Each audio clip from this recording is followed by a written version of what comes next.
हे नमस्कार दोस्तों, मेरा नाम है संजीत और आज हम जिस मूवी को एक्सप्लेन करने वाले हैं उस मूवी का नाम है द वॉर ऑफ टुमारो। जैसा कि नाम से ही पता चल रहा है कि ये मूवी भविष्य में किसी युद्ध से रिलेटेड है। मूवी को शुरू करने से पहले दोस्तों आप लोगों से रिक्वेस्ट है कि यदि आप लोग इस चैनल पर नए हैं तो प्लीज इस चैनल को सब्सक्राइब कर दीजिए और नोटिफिकेशन बेल को ऑन करना बिल्कुल भी मत भूलिएगा। ओके दोस्तों, तो आइए वीडियो को शुरू करते हैं। इस कहानी की शुरुआत होती है सन 2050 में, जहाँ से कुछ सोल्जर्स आसमान से नीचे गिर रहे होते हैं। कुछ सोल्जर्स पानी में गिरकर बच जाते हैं और कुछ जमीन पर गिरकर मारे जाते हैं। अब यहाँ से हम 28 साल पहले आते हैं, यानी प्रेजेंट टाइम में, यानी दिसंबर 2022 में। यहाँ पर हम देखते हैं कि आज डेन फॉस्टर की बेटी मोरी फॉस्टर का जन्मदिन है। अपनी बेटी के जन्मदिन को खास बनाने के लिए डेन बहुत सारी चीजें लाया रहता है, जिसे देखकर उसकी बेटी बहुत खुश होती है।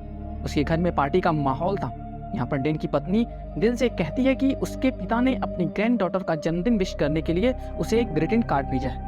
यहाँ पर डेन कहता है कि हमें उनके विश की कोई जरूरत नहीं है, और ये कहकर वो कार्ड को कूड़ेदान में फेंक देता है। इससे हमें पता चलता है कि शायद डेन और उसके पिता में कोई लड़ाई हुई है, वो भी पहले। इसके बाद डेन एक नौकरी के लिए इंटरव्यू देने के लिए जाने वाला था, लेकिन जो इंटरव्यू लेने वाला था उसने डेन को बताया कि उसकी जगह पर उसने किसी दूसरे व्यक्ति को रख लिया है जो उससे ज्यादा काबिल है, और इस वजह से डेन का मूड बहुत ही ऑफ हो जाता है और वो अपनी बेटी के साथ बैठकर फुटबॉल का मैच देखने लगता है। और तभी हम देखते हैं कि उस फुटबॉल मैच के बीच में एक बहुत ही तेज रोशनी आती है, जिसमें से कुछ सोल्जर्स बाहर निकल कर आते हैं, जिन्हें एक लेडी सोल्जर लीड कर रही थी, जिनका नाम था लेफ्टिनेंट हार्ट। ये वहाँ पर सब लोगों को बताती हैं कि वे भविष्य से आई हैं और भविष्य में, यानी कि आज से 30 साल बाद एक ऐसी जंग होने वाली है तो इंसान का पृथ्वी से नामो निशान मिटा देगा, क्योंकि हमारा सामना एक ऐसी शक्ति से है जिसे मिटाना बहुत ही मुश्किल है, क्योंकि ये इंसान नहीं बल्कि एलियंस है। वो कहती है कि इंसानों के अस्तित्व को बचाने के लिए हमारी आखिरी उम्मीद आप लोग ही हैं, और जब तक आप हमारा साथ नहीं देंगे हम उनसे लड़ नहीं पाएंगे। इस खबर को सुनने के बाद चारों तरफ कोहराम मच जाता है। ये खबर हर टीवी और न्यूज चैनल पर दिखाई जा रही थी। इस घटना के 1 साल बीत जाने के बाद सभी सरकारें अब साथ मिलकर काम कर रही थी। अब सभी लोग अपनी अपनी सेनाएं बनाकर भविष्य में भेज रहे थे। यहाँ पर हमें पता चलता है कि जो लोग जंग के लिए जा रहे थे उनमें से केवल 30% लोग ही वापस आ रहे थे, और उनमें से भी अधिकतर के हाथ पैर सब गायब हो जाते थे, मतलब कट जाते थे। इस बात पर प्रेजेंट टाइम के लोग कहते हैं कि ये तो भविष्य की प्रॉब्लम है, तो इसमें हम लोग अपनी जान क्यों गंवाएं। वहीं पर कुछ लोग कहते हैं कि भविष्य में जो लोग हैं वो हमारे अपने बेटे पोते ही हैं, तो उनकी रक्षा करना हमारा कर्तव्य है। आगे हम देखते हैं कि डेन फॉस्टर एक स्कूल में बायोलॉजी की क्लास ले रहा था, क्योंकि वो बायोलॉजी का टीचर होता है, लेकिन वहाँ पर किसी भी बच्चे का मूड पढ़ने के लिए नहीं कर रहा था। बच्चे कहते हैं कि इस पढ़ाई का कोई मतलब नहीं है, क्योंकि अंत में हम सब मारे जाएंगे। इसके बाद डेन वहाँ का माहौल बदलने के लिए बोलता है कि अच्छा चलो किसी दूसरे टॉपिक पर बात करते हैं। इस पर वहाँ एक लड़का अपना हाथ उठाता है, तो डेन कहता है कि तुम केवल ज्वालामुखी के बारे में ही बात करोगे, अगर इसके अलावा कोई दूसरे टॉपिक पर तुम बात करना चाहते हो तो हम कर सकते हैं। लड़का कहता है कि मुझे इसी टॉपिक में इंटरेस्ट है और मैं इस टॉपिक पर सालों साल बातें कर सकता हूँ। उनकी बातें चल रही होती है कि तभी डेन के मोबाइल पर एक इमरजेंसी अलर्ट आता है और उसे एक जगह पर बुलाया जाता है। डेन वहाँ पर जाता है और वहाँ पर उसके कुछ टेस्ट लिए जाते हैं और वो टेस्ट में सफल हो जाता है। इसके बाद उसे बताया जाता है कि उसे भविष्य की जंग के लिए चुन लिया गया है, क्योंकि भविष्य में सोल्जर्स की काफी कमी हो गई है, इसलिए अब सिविलियंस को भी भविष्य के युद्ध के लिए भेजा जाएगा। डेन पूछता है कि उसे इस काम के लिए क्यों चुना गया, तब उसे बताया जाता है कि उसकी मृत्यु 7 साल बाद हो जाएगी, यानी उसका सामना भविष्य में उसके रूप से नहीं होगा, और इसके अलावा वो पहले से ही आर्मी में काम कर चुका है। अब यहाँ पर हमें ये बात पता चलती है कि भविष्य में केवल उन्हीं लोगों को भेजा जा रहा था जिन लोगों की मृत्यु पहले ही हो गई है, ताकि उनका सामना भविष्य में उनके रूप से ना हो। और इसी वजह से जो लोग भविष्य से आए रहते हैं वे लोग भी जवान होते हैं, मतलब उनकी उम्र भी 20, 25, 26 से ही होती है, ताकि उनका सामना प्रेजेंट टाइम में उनके रूप से ना हो। ऐसा शायद वे समय के संतुलन को बनाए रखने के लिए कर रहे थे, या कोई और भी रीजन हो सकता है। वे लोग डेन के हाथों में एक रिस्ट बैंड लगा देते हैं और कहते हैं कि इस बैंड की मदद से वो कहीं पर भी हो वे उसका पता लगा सकते हैं, इसलिए उसके पास केवल 24 घंटे का समय है, तो जो भी उसका बचा हुआ काम है वो उसे 24 घंटों के अंतर में पूरा कर ले और अपने परिवार से मिलकर वापस यहाँ पर आ जाए। और अगर उसने कहीं भागने की कोशिश की तो उसके परिवार में से किसी भी सदस्य को भविष्य में भेज दिया जाएगा। और वे लोग ये भी बताते हैं कि अगर वो भविष्य में मारा जाता है तो उसके परिवार को $10 लाख मुआवजे के तौर पर मिलेंगे। आगे देखते हैं कि डेन की पत्नी भविष्य में युद्ध में बचे सोल्जर्स की कॉन्फ्रेंसिंग कर रही थी। उनसे पूछ रही थी कि आखिर जो भविष्य में हमारे दुश्मन हैं वो दिखते कैसे हैं, कितने खतरनाक हैं, तथा उनकी लड़ाई के एक्सपीरियंसेस के बारे में पूछ रही थी, ताकि यहाँ से जो लोग युद्ध के लिए जा रहे हैं उनको इन लोगों के अनुभव से कुछ सीख मिल सके। क्या हम देखते हैं कि डेन आता है, उसकी बेबी उसके हाथों में लगे रिस्ट बैंड को देखकर सब समझ जाती है, उसे भागने के लिए कहती है, लेकिन डेन कहता है कि वो कहीं नहीं भाग सकता क्योंकि इस बैंड की मदद से वे मेरा पता लगा सकते हैं। इस पर उसकी पत्नी कहती है कि उसे अपने पिता से मदद लेनी चाहिए क्योंकि वही इस बैंड को निकाल सकते हैं। डेन ना चाहते हुए भी अपने पिता की मदद लेने के लिए उनके पास जाता है। उसके पिता के पास एक छोटी सी फैक्ट्री होती है जहाँ पर वो एक एरोप्लेन को रिपेयर कर रहे होते हैं। डेन के पिता सरकार विरोधी होते हैं। यहाँ पर डेन अपने पिता को वरिष्ठ बैंड दिखाता है और उन्हें बताता है कि उसे भविष्य के युद्ध के लिए चुन लिया गया है। उसके पिता उस बैंड को देखते हैं और उससे कहते हैं कि ये बैंड सी सीरीज का है जो काफी कॉम्प्लिकेटेड है, इसलिए इसे निकालने के लिए उन्हें थोड़ा समय चाहिए। बैंड को निकालते वक्त उन दोनों के बीच में बातचीत होती है जिसमें कुछ पुरानी बातों को लेकर उनके बीच बहस हो जाती है। इस वजह से डेन गुस्सा हो जाता है और वो कहता है कि वो ना तो उनसे कभी दोबारा मिलने आएगा और ना ही अपनी बेटी को उनसे कभी मिल पाएगा। डेन वापस अपने घर आ जाता है और अपनी बीवी से मिलता है। डेन के हाथों में पते बैंड को देखकर वो फिर से दुखी हो जाती है। डेन यहाँ पर अपनी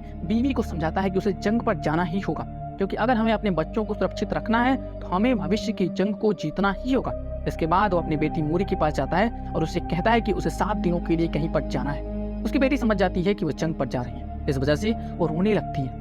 तो डेन अपनी बेटी से वादा करता है कि वो जंग से जरूर वापस लौटकर आएगा। इसके बाद वो अपनी बेटी से विदा लेता है और वहां पर जाता है जहां पर भविष्य में भेजने के लिए सभी लोगों को ट्रेनिंग दी जाती है। यहाँ पर बहुत सारे सिविलियंस होते हैं। यहीं पर डेन की मुलाकात चार्ली से होती है जो कि एक एनवायरमेंटल प्रोफेसर होता है और यहीं पर उसकी मुलाकात डोरियन से भी होती है जो कि भविष्य की युद्ध में 2 बार जा चुका है और ये 3री बार जा रहा है। यहाँ पर इन सबको ट्रेनिंग में बताया जाता है कि भविष्य में इनका सामना जिनसे होने वाला है उनका नाम है व्हाइट स्पाइक्स, जो काफी तेज तर्रार और भयानक जीव है और अगर आपको उन्हें मारना है तो उनके गले और पेट पर वार करना होगा क्योंकि उनके शरीर का सबसे कमजोर हिस्सा यही है। और उन लोगों को यह भी बताया जाता है कि उन्हें भविष्य में एक जंपलिंग डिवाइस की मदद से भेजा जाएगा जो कि भविष्य में समुद्र के बीचों बीच में बना है। टोटल 7 दिनों की लड़ाई में अगर वे जिंदा बचते हैं तो उनके हाथों में बंधे रिस्ट बैंड की मदद से उन्हें वापस धरती पर बुलाया जा सकता है और अगर आप मारे जाते हैं तो आपके परिवार को $10 लाख दिए जाएंगे। उसी रात में जब सब लोग आराम कर रहे होते हैं तभी अलार्म बजता है। यहाँ लेफ्टिनेंट हार्ट आती हैं और वो सब लोगों को बताती हैं कि हमें भविष्य में जाना होगा।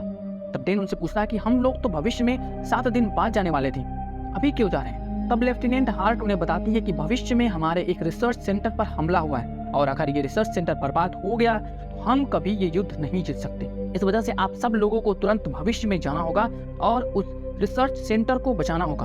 आगे हम देखते हैं कि उन सभी को जंपलिंग डिवाइस की मदद से भविष्य में भेजा जा रहा है, लेकिन कुछ टेक्निकल एरर की वजह से जो लोग जमीन पर लैंड करने वाले थे वे सभी लोग आसमान में ही लैंड कर जाते हैं। जो वही सीन होता है जो हमें मूवी के स्टार्टिंग में दिखाया जाता है। आसमान से जो लोग पानी में गिरते हैं वे लोग बच जाते हैं और बाकी लोग जो बिल्डिंग या आग में गिरते हैं वे मारे जाते हैं। बचे हुए लोगों में डेन, चार्ली और डोरियन भी होते हैं। भविष्य की कमांडिंग अफसर जिनका नाम होता है कर्नल फ्रॉस्टर इन लोगों से संपर्क करती है और कहती है कि पास के ही एक रिसर्च में हमारी रिसर्च टीम फंसी हुई है।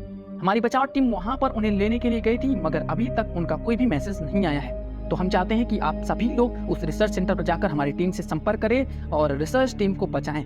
कर्नल उन्हें ये भी बताती है कि उस जगह को एलियंस ने चारों तरफ से घेर रखा है और इस वजह से हम लोग वहां पर बम भी गिराने वाले हैं। इस वजह से जितनी जल्दी हो सके अपने काम को पूरा करके वहां से निकल जाएं। इसके बाद हम देखते हैं कि डेन अपनी टीम को लीड करते हुए आगे बढ़ रहा है क्योंकि वो पहले भी आर्मी में काम कर चुका है और उसने जंग भी लड़ी है। रिसर्च सेंटर में पहुंचने के बाद डेन देखता है कि जो बचाव टीम पहले आई थी उन्हें व्हाइट स्पाइक्स ने मार दिया है और इसके अलावा रिसर्च टीम के सभी मेंबर्स को भी व्हाइट स्पाइक्स ने मारकर लटका दिया है। ये जानने के बाद कर्नल फ्रॉस्टर उन्हें कुछ बहुत ही इंपॉर्टेंट मेडिसिन के सैंपल और हार्ड ड्राइव को लाने के लिए बोलती हैं और उसका लोकेशन बताती है।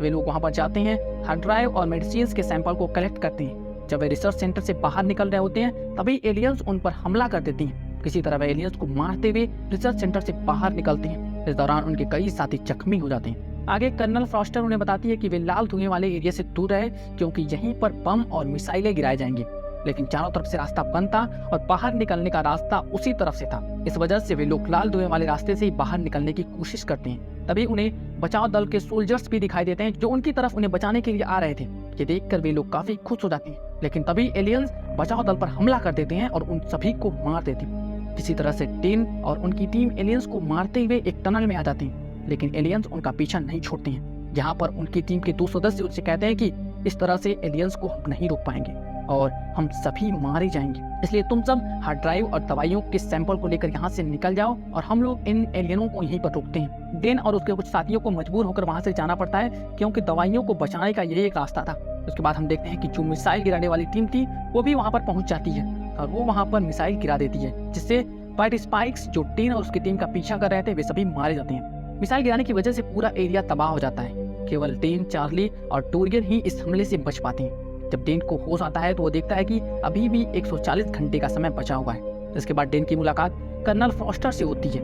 यहाँ पर उसे पता चलता है कि ये जो कर्नल फ्रॉस्टर है ये वास्तव में उसकी बेटी मोरी फ्रॉस्टर है। ये जानकर वो बहुत ही खुश होता है। यहाँ पर जब डेन उससे गले लगाने की कोशिश करता है तब कर्नल मोरी उसे मना करती है और वे कहती है कि उन्होंने उसे इसलिए यहाँ पर नहीं बुलवाया कि वो उसके पिता है, बल्कि इसलिए बुलवाया है क्योंकि एक बहुत बड़ा काम है जो केवल वही कर सकते हैं। जब डेन मोरी से पूछता है कि वो कौन सा काम है जो केवल वही कर सकता है, तब मोरी कहती है कि समय आने पर उन्हें बता दिया जाएगा कि वो कौन सा काम है। इसके बाद दोनों लैब में आते हैं। यहाँ पर कर्नल मोरी डेन को मादा एलियंस के बारे में बताती है कि मादा एलियंस जमीन के अंदर अपने घोंसले में रहती हैं, वहाँ पर अंडे देती हैं और नर एलियंस उनकी रक्षा करने के लिए अपनी जान की भी परवाह नहीं करते हैं। मोरी उन्हें बताती है कि मादा एलियंस बहुत ही खतरनाक होते हैं और इनके ऊपर हमारी बनाई गई जहर कुछ भी असर नहीं करती है, जबकि वही जहर नर एलियंस को मार डालती है। इसलिए मैं चाहती हूँ कि हम एक मादा एलियंस को पकड़कर उसके डीएनए से एक ऐसा जहर तैयार करें जिससे उसे खत्म किया जा सके। और वो डेन को मादा एलियंस को पकड़ने के मिशन में शामिल कर लेती है। उन्हें मादा एलियंस के घोंसले के बारे में पता रहता है। वे वहाँ पर हेलीकॉप्टर से जाते हैं और जब वे उस मादा एलियंस के घोंसले के पास पहुँचते हैं तो हम देखते हैं कि वहाँ पहले से ही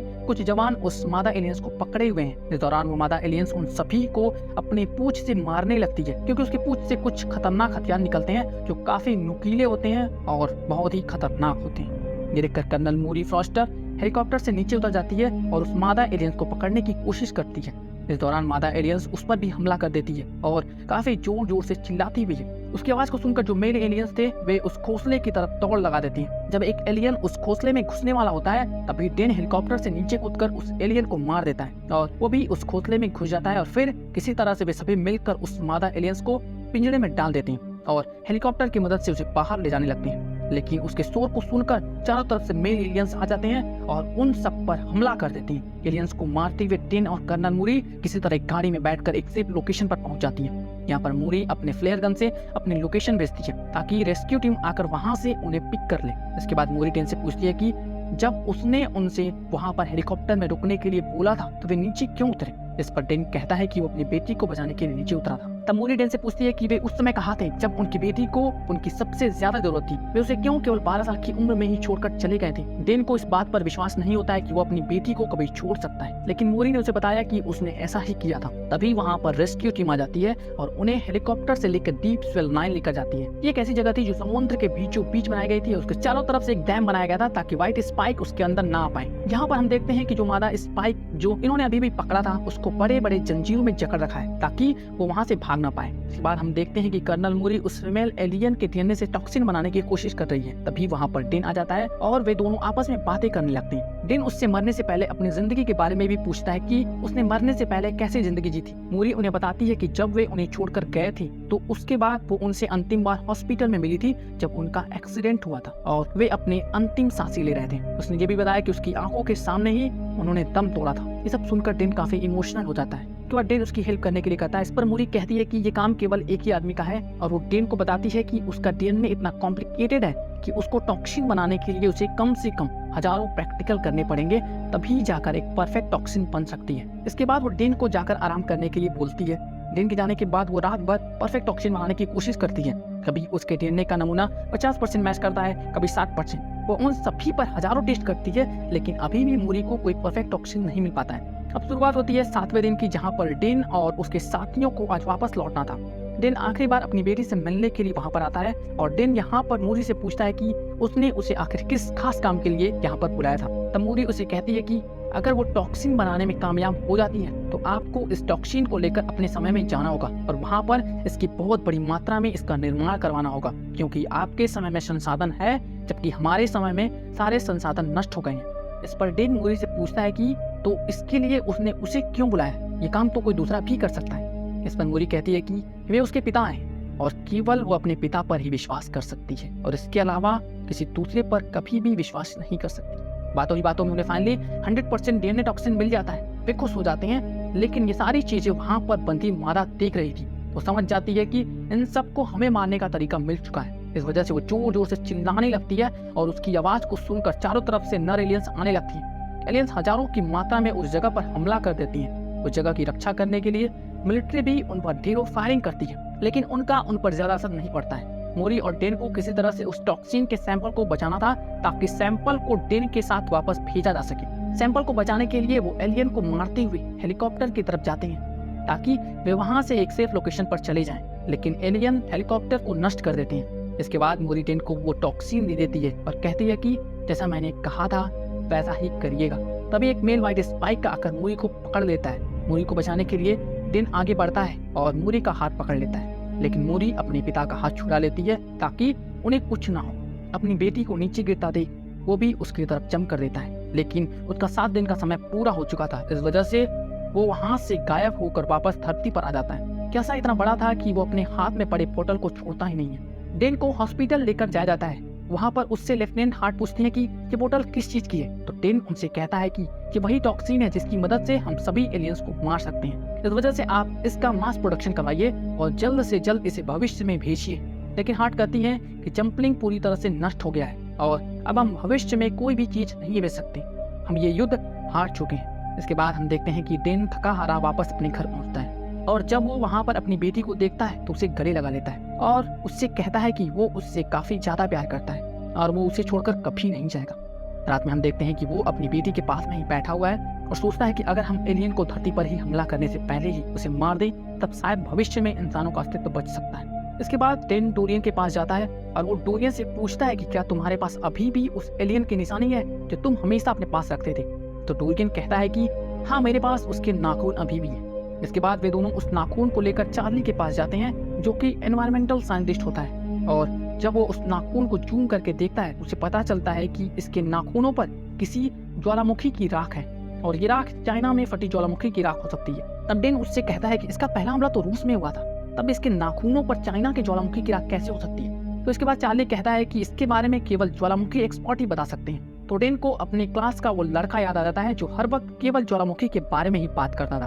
अब वे तीनों उस लड़के के पास जाते हैं और उससे इसके बारे में पूछते हैं। तब वो लड़का उन्हें बताता है कि आज से हजारों साल पहले चाइना में एक ज्वालामुखी फटी थी जिसकी राह रसिया तक पहुंची थी। आज से 65 साल पहले जब कुछ वैज्ञानिक उस ग्लेशियर पर पहुंचे थे तब उन्हीं शोधकर्ताओं से हमें पता चला कि आज भी उस ग्लेशियर में चाइना की राख मौजूद है। और इन सब बातों को जोड़ने से उन्हें ये पता चल जाता है कि 2050 में एलियंस की कोई स्पेसशिप धरती पर आई ही नहीं है, बल्कि उनकी स्पेसशिप तो आज से 1000 साल पहले से ही उस ग्लेशियर में दबी पड़ी है और वे सिर्फ बर्फ के पिघलने का इंतजार कर रहे थे ताकि बर्फ के पिघलने के बाद वे बाहर आ सके। और इसी की वजह से आज तक हमें उनका कोई भी स्पेसशिप या क्रैश लैंडिंग नहीं मिल पाया। अब डेन ये सारी बातें बताने के लिए यूएस गवर्नमेंट के मेन सेनेटर के पास पहुंचता है और उन्हें बताता है कि एलियन स्पेसशिप से 1000 साल पहले ही रसिया में आ चुके हैं और वो ग्लेशियर के नीचे दबे हुए। इसलिए अगर हम वहां पर पहले से ही जाकर उन पर हमला कर देते हैं और उन एलियंस को खत्म कर देते हैं तो भविष्य में कभी भी ऐसी लड़ाई नहीं होगी। लेकिन सेनेटर उसकी बात नहीं मानता है। यहाँ पर चार्ली डेन से कहता है कि हमें कोई ऐसा बंदा चाहिए जो पायलट हो और वो सरकार का विरोधी भी हो, मतलब हमें चोरी छुपे रसिया तक पहुंचा सके। इसके बाद डेन कहता है कि एक ऐसा आदमी है जो ये कर सकता है। इसके बाद वो अपने पिता के पास जाता है और उनसे ये सारी बातें बताता है। ये सारी बातें सुनने के बाद वे उसकी मदद के लिए तैयार हो जाते हैं और वे इलीगल तरीके से रसिया के लिए निकल पड़ते हैं। उनकी मदद करने के लिए लेफ्टिनेंट हार्ट और उनकी टीम के कुछ सदस्य भी आते हैं, वो भी ढेर सारे टॉक्सिन्स के साथ में। रसिया पहुंचने के बाद वे सीधे उस ग्लेशियर पर पहुंचते हैं जहां पर आज से 1000 साल पहले चाइना की राख मौजूद थी। ऊपर पहुंचने के बाद वहां पर उन्हें कुछ इलेक्ट्रिकल फील्ड का एहसास होता है। तब वे समझ जाते हैं कि अंदर स्पेसशिप जरूर होगा। इस वजह से वे उस जगह को चारों तरफ से बम से उड़ा देते हैं ताकि वे अंदर स्पेसशिप में जा सकें। बम ब्लास्ट होने के बाद उन्हें अंदर जाने का रास्ता मिल जाता है। जब वे अंदर जाते हैं तो उन्हें बहुत बड़ी स्पेसशिप मिलती है। अंदर जाने के बाद उन्हें पता चलता है कि ये एलियंस कभी धरती पर आना ही नहीं चाहते थे, ये पृथ्वी पर भटकते हुए आ गए थे, लेकिन इनकी वजह से इंसानों का अस्तित्व खत्म होने वाला था। इस वजह से उन्होंने उसे मारने का विचार किया। अब उन लोगों के पास जो टॉक्सिन थे वे इसे व्हाइट स्पाइक के सर में डाल रहे थे जिससे वे तुरंत मर जाते थे, लेकिन वो मरने से पहले खूब शोर मचा रहे थे जिसकी वजह से बाकी के व्हाइट स्पाइक भी जग जाते हैं और वे इन पर हमला कर देते हैं। तभी कुछ एलियंस वहां से बाहर निकल जाते हैं। डेन तुरंत अपने पिता और चार्ली को इन्फॉर्म कर देता है जो कि इसलिए बाहर खड़े थे ताकि कोई एलियंस वहां से बाहर निकले तो वे उसे मार सके। चार्ली और जेम्स कुछ एलियंस को मार देते हैं लेकिन उनमें से एक एलियन बच जाता है। यहाँ पर डोरियन डेन से कहता है कि अगर पृथ्वी को बचाना है तो इस स्पेसशिप को उड़ाना होगा, इसलिए तुम सब बाहर जाओ। डेन को मजबूरी में बाहर जाना पड़ता है क्योंकि जो एलियन बचकर भाग गया था उसे भी मारना बहुत जरूरी था। अब डेन वहां से भागकर बाहर आ जाता है और इसके बाद डोरियन स्पेसशिप को बम से उड़ा देता है जिसकी वजह से सभी एलियंस मारे जाते हैं। अब डेन अपने पिता से पूछता है कि जो एलियंस भागे थे वे किधर है? उसके पिता कहते हैं कि दो को तो हमने मार दिया, लेकिन एक बड़ा वाला था जो दूसरी तरफ भाग गया। डेन कहता है कि ये जो बड़ा वाला था वो मादा स्पाइक है और इसका मरना बहुत जरूरी है, और अगर ये नहीं मरा तो हमारी सारी मेहनत बेकार जाएगी। इसके बाद वे दोनों मिलकर उस फीमेल स्पाइक को मारने की कोशिश करते हैं। उन दोनों के बीच में काफी लड़ाई होती है। इसके बाद डेन उसके हाथों में टॉक्सिन लगा देता है। टॉक्सिन लगने के बाद मादा एलियंस का हाथ गलने लगता है, लेकिन मादा एलियंस बहुत ही चालाक थी। वो अपने शरीर को बचाने के लिए अपने हाथ को काट कर फेंक देती है और फिर वो डेन को मारने के लिए उसकी तरफ आगे बढ़ती है। तभी डेन के पिता जेम्स अपना हाथ काट देते हैं ताकि उसके खून को सूंघकर एलियंस उसकी तरफ आ जाए और उसके बेटे को छोड़ दें। लेकिन जैसे ही मादा एलियंस जेम्स को मारने के लिए जाता है, तभी डेन उस एलियन की आंख में उसके दांत को गड़ा देता है जो डोरियन ने उसे दिया था। इसके बाद वो अंतिम बचा टॉक्सिन उसके मुंह में डाल देता है, जिसकी वजह से वो मादा एलियंस मर जाती है और इसी के साथ दुनिया में होने वाला एक बहुत बड़ा हादसा टल जाता है। के बाद हम देखते हैं कि डेन अपनी पत्नी से मिल रहा है और उसके बाद अपनी बेटी से भी मिलता है और उससे पूछता है कि क्या तुम अपने दद्दू से मिलना चाहोगी। और फिर वो देखती है कि उसके पीछे उसके ग्रैंडफादर खड़े हैं। वो जाकर उनसे मिलती है और बहुत ही खुश होती है और यहीं पर इस मूवी की हैप्पी एंडिंग हो जाती है। तो दोस्तों, आपको ये मूवी कैसी लगी प्लीज कमेंट बॉक्स में हमें जरूर बताइएगा, और अगर आप इस चैनल पर नए हैं तो प्लीज इस चैनल को सब्सक्राइब कर दीजिए और नोटिफिकेशन बेल को जरूर ऑन कर दीजिएगा ताकि आपको इसी तरह के वीडियोस लगातार मिलते रहें। ओके दोस्तों, तो मिलते हैं अगले वीडियो में, तब तक के लिए जय हिंद। थैंक यू दोस्तों फॉर वॉचिंग दिस वीडियो।